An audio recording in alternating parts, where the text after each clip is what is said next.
Zamani Saul has been elected unopposed for his third term as the provincial chairperson of the ANC in the Northern Cape. All top 5 officials have also been elected unopposed.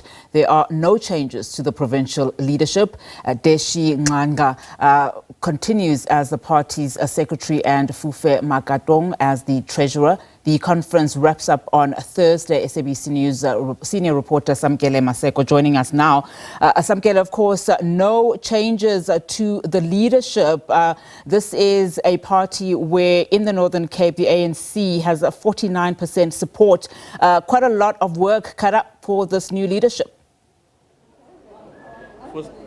What's the briefing? Just a small. Indeed, Unati, the ANC leadership has been elected in the province of the Northern Cape. Zamani Saul there sneaking in. He doesn't want to answer anything related to that shooting incident of the deputy president. But Mr. Zamani Saul, congratulations on your third term as the provincial chairperson of the Northern Cape. Just the essence of this leadership that is coming back uncontested. What was the thinking behind that?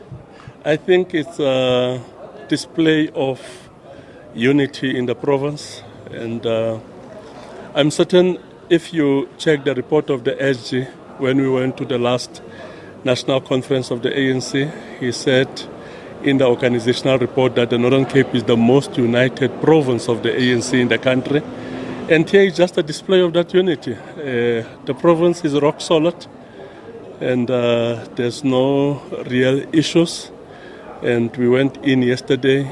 Credentials adopted on time, we started on time, we got the keynote address on time, and everything just ran seamlessly. When you're looking at the gender parity, particularly within the officials, there was no complying to the ANC regulations, particularly of a 60-40 split between males and females. Won't that work against you, or have you made up for that when it comes to the additional members, when it comes to the Provincial Executive Committee? The full complement of the PEC will be 50-50 split. With the top 5, you only have 1 woman out of the 5, and that will be compensated with the additional members. But there will be strict compliance with the requirement of 50-50. We've got very strong women in the province who at any given time they can take up leadership of the ANC, and we highly appreciate such capacity. But many may criticize this leadership, saying that you took a province at 58%, you brought it down to 49.3%. Why should you be rewarded with being elected unopposed? What would you have to say to some of your skeptics who have that particular view? Jack, it's a mixed bag. It's not a linear process. This thing is not straightforward.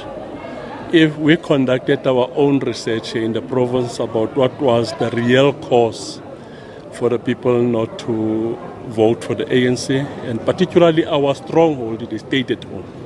We've conducted our own research. In terms of that research, one of the main drivers for people to decide to stay at home and not vote for the ANC is load shedding. It's ESCOM problem, which has got nothing to do with the province. And it's quite understandable that that could have been one of our biggest problems, because 95% of households in the Northern Cape are connected to the electricity grid of ESCOM. So if there's load shedding, it affects 95% of the households. That was concern number 1, which led to most of our support base, and particularly our traditional support base, not to go out and vote.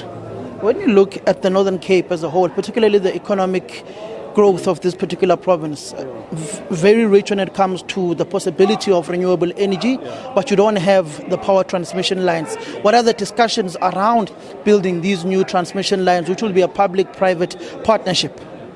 I think what we are raising is quite an important issue, and particularly in terms of our economic growth trajectory. In 2020, the gross domestic product of the province was 117 billion. Our GDP now, as projected, is standing at 151 billion rand. 36 billion rand increase in the gross domestic product of the province.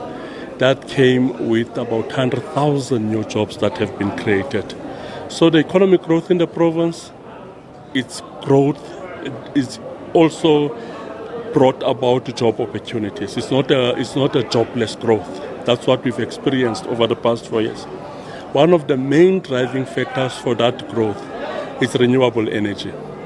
The country as a whole, over the past 6 years, we've got about 220 billion rand investment in renewable energy. Here in the Northern Cape, it's about 80 billion rand. Of the 220 billion, 80 billion rand was invested here. And that's not by accident, it's simply because we are the capital of renewable energy. And that's how we start to project ourselves, and we are looking at how do we catalyze this critical sector of our economy in order to ensure that we broadly grow the economy of the Northern Cape. Lastly, the political machinations within your governing, within the ANC nationally have essentially begun. There are those underground campaigns for the presidency of the ANC and the other top 7 officials. What is the Northern Cape's posture, knowing that people have started campaigning 2.5 years before that national conference? Check, the ANC is a very big organization.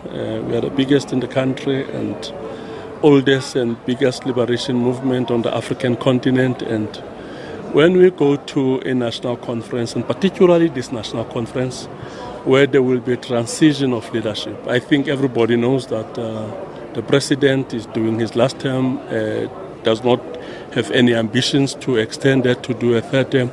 The next national conference is a transitional conference because we'll have a new leader. That creates a great deal of anxiety. It creates a great deal of curiosity also in the country. People are becoming inquisitive. Who will be this new leader of the ANC? That in itself naturally leads to some kind of discussions on who will lead the ANC.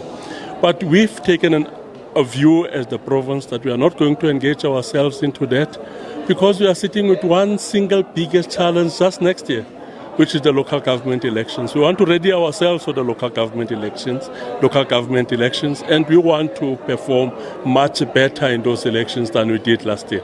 Thank you very much, Mr. Zamani Saul. That is the provincial chairperson of the Northern Cape province, essentially saying they will be focused on trying to win those 2026 local government elections. The SG of the ANC, Fikile Mbalula, will close this particular conference tomorrow. Unathi. All right, Samkele, thank you so much for that. Of course, that is Samkele Maseko, senior reporter here at the SABC, in conversation with Dr. Zamani Saul.